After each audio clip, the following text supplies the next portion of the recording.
Hi Tarot friends, it's Jade here with Tarot Truth. Welcome back to my channel. I really appreciate your spending time with me. Today I am going to be going through the Knight of Swords. We're almost through, we're about halfway through the card cards for the Knights, which is our first suit. Thank you so much for joining me. I really appreciate it. In this, I would like to just, again, start right off the bat by saying I'm not trying to teach anyone anything. So if I say something that you disagree with, this is just for me to, this is for me to learn, right? So I've done journaling with all of these cards. I've been studying the different cards and whatnot, but this is part of how I'm learning, is to go through the cards and actually compare the artwork. I get something from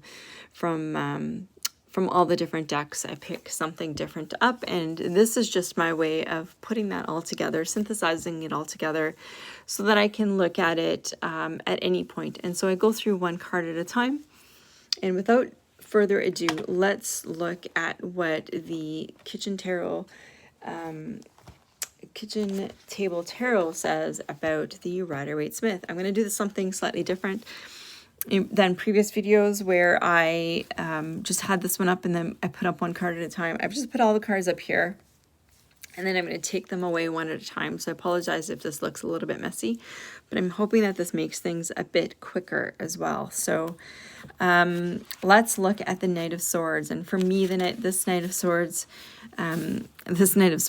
which is from the Radiant Wise Spirit, by the way, by those Scarabeo, always, this is kind of the person that's I would want on my side if I was in a fight or if I needed protecting. Anyway, so this one says, antsy and on the go, always in his head, always challenging himself and others, much intellect, but not so much forethought. He'll ride his horse or his mouth until he smacks right into a wall without ever noticing how close the wall is getting to his face. You really do want him on your side, though. On the reverse side, a bit rash, a bit impatient, and eager to prove to everyone that he's right. Very smart and impetuous, absent-minded, and reckless.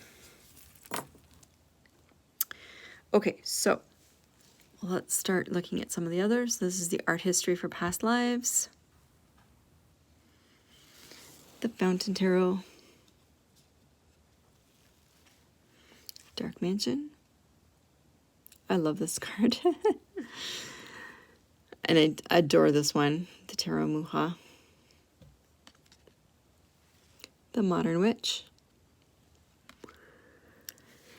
This card was stalking me for a bit. I did a bunch of readings a few days ago, and this card kept coming up over and over. Let's see what this one says.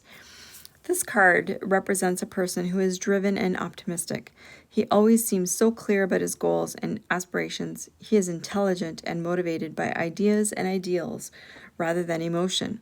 He understands his own mind. He knows what he wants and can determine how to achieve it.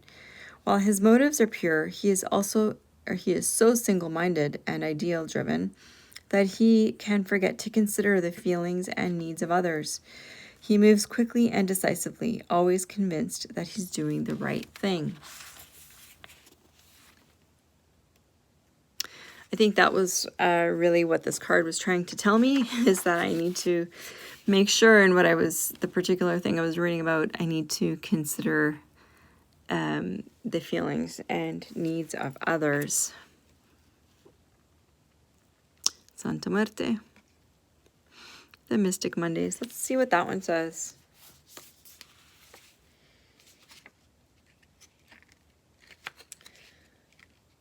Okay, so we're looking at the Knight. Keywords are intense focus, radical, obsessive, and when there's a will, there's a way. Strong intentions and intense focus forge the path ahead. Your eye is on the prize and nothing can stop you. If things have been slow, the Knight of Swords is a sign that it's about to get a lot busier around here. Your communication skills are on point and you are able to effectively convey a message.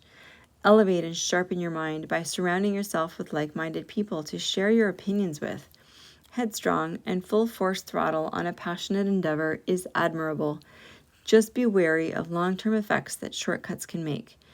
Rushing projects can mean overlooking quality control in the long run.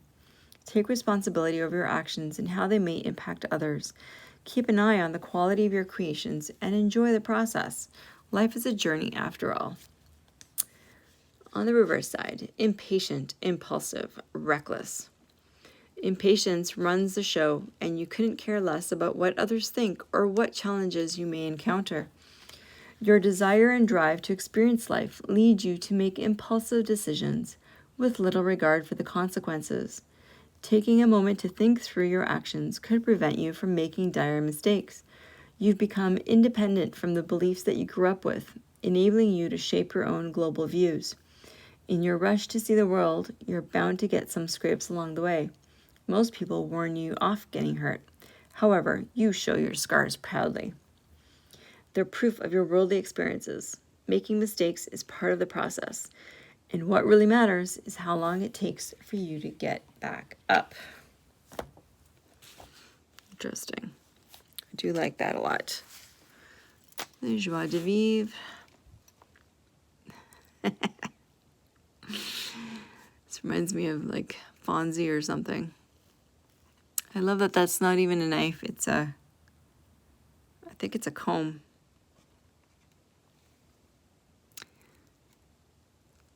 The Mermaid, Dame Darcy,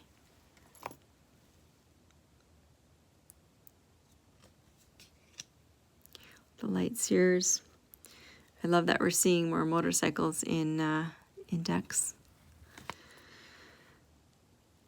Spirit, the Revelations, Everyday Witch, the Muse. Love this. Enchanted Forest. Oh my god, I hate him so much in this show. I guess I should say I love the actor because he played such a horrible character so well, Pagan Otherworlds, that, oh my god, it's rare that I have that much of a reaction, but I actually like detested him so much.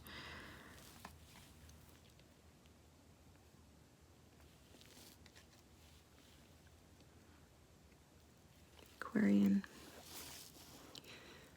Mystic Mondays, Mystical Manga. The Spiral. He looks worried. Let's have a look at what that says.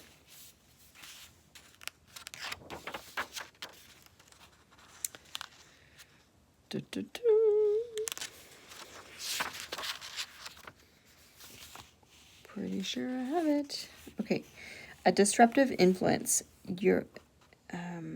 You feel impatient. You want movement. Caution is needed before signing documents or delivering hasty words. All right.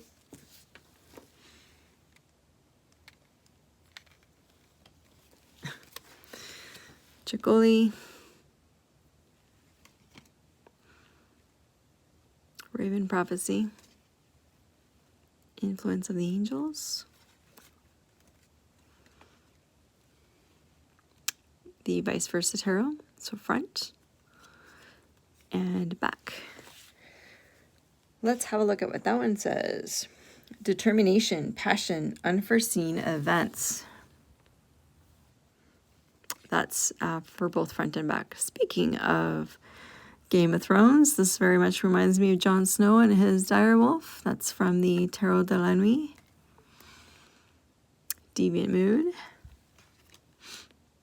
A Crow Tarot. Crystal Visions. The Rackham Tarot. The Page of Swords. So this is from the Emerging Toronto Artists deck. And if you're from the Toronto area or you've ever been to Toronto, in particular you've been to the CNE, which is the Canadian National Exhibition, you'll note that this actually is This is the main entrance to the CNE. So I love that. The Gilded. The Zombie Tarot. The Herb Crafters. And the Next World Tarot. The Wildwood. Right, yeah. Okay, so that's it for the RWS style. And now if we start looking at the Ancient Italian and Marseille style, this here is the Minchiata Etruria. So it's a centaur. Classico Marsiglia. Valentina Visconti. Cavaliere is knight in Italian. Oh my gosh, this is not the easiest here. We've got the Ancient Italian, and that one I do want to read because it says the knight is a dependent, mercenary, fiery temperament, pugnacious, hostility, and impetuousness. So pretty much the same as what we've got here. The Tattoo Tarot. Shall we read that one? That one says, dashing, brave, potent defender, expert soldier, marksman, skillful, practiced, astute, attacking, starts battles, courageous hero, prompt action, nips in the bud, recklessness, impulsive, errors, indiscretion. So far the RWS and the Marseille and the Ancient Italian pretty well say the same thing about this particular card. This is the Visconti Sforza. All right, and then we have the Marshmallow Marseille. Oh my gosh. This is the 1JJ Swiss. Solabusca. That horse looks, he looks mad. Tarot of the Master, which is a Vaqueta deck. Tarot Classico.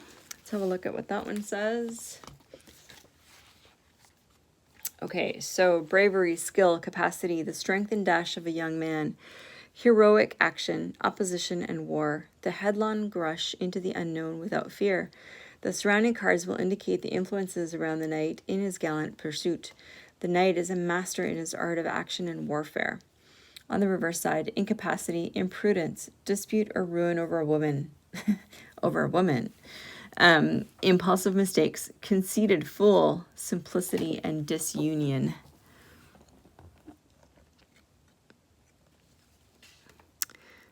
Trionfi della Luna. All right, and then we get to the Thoth system. And here we've got Osiris, which I accidentally read the last time for the princess. But again, it spoke to him being a master.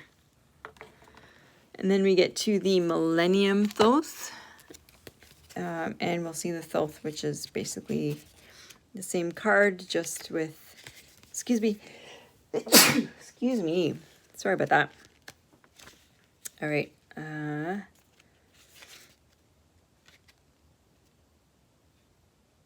The Prince of Swords, which is the Knight of Swords here. Okay, so the Knight of Swords sits in a chariot made of clouds. He is naked and his skin is streaked with lightning tattoos. He wears a helm decorated with the winged head. A pair of golden wings bursts free from his back. His right hand wields a golden greatsword and his left holds out a sickle. The clouds beneath him whirl like a tornado. The chariot is drawn by 3 cherubs who hold ribbons of air.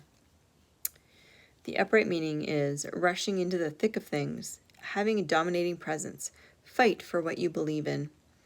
Impatience, on the reverse side, impatience to complete projects. Lying to have your way, pretending you know more than you let on. Interesting. Okay, and then the Crowley version is essentially the same, just more abstract artwork, I think. All right, so there you have it. We've gone through the Rider-Waite-Smith-ish decks, and we've gone through Ancient Italian, Marseille, and then finally the Thoth system.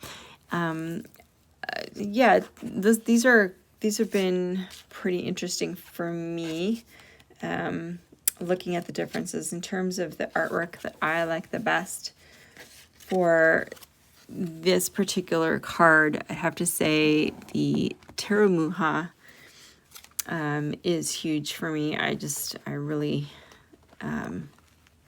really enjoy that one very much, and I'm trying to take these out here without knocking everything over, so I apologize if things are shaking. What else? And then the one that also speaks to me very much is always this one. Two, actually, that one, and then the Hidden Realms, which I spoke about before. Anyway, so those are my favorites. I'd love to hear what your favorites are. If you have a different favorite from different decks, I'd love to hear about those or see those as well. And I'd love to hear if you have any other interpretations that are maybe differently nuanced than the ones that I have read or shown here. I would love to hear that. And yeah, I hope you enjoyed. If you enjoyed this, then please do hit the like and subscribe button down below and hit the notification bell so that you're advised as to when I post other videos. But until the next time, we'll catch you again with the Queen of Swords. Bye-bye.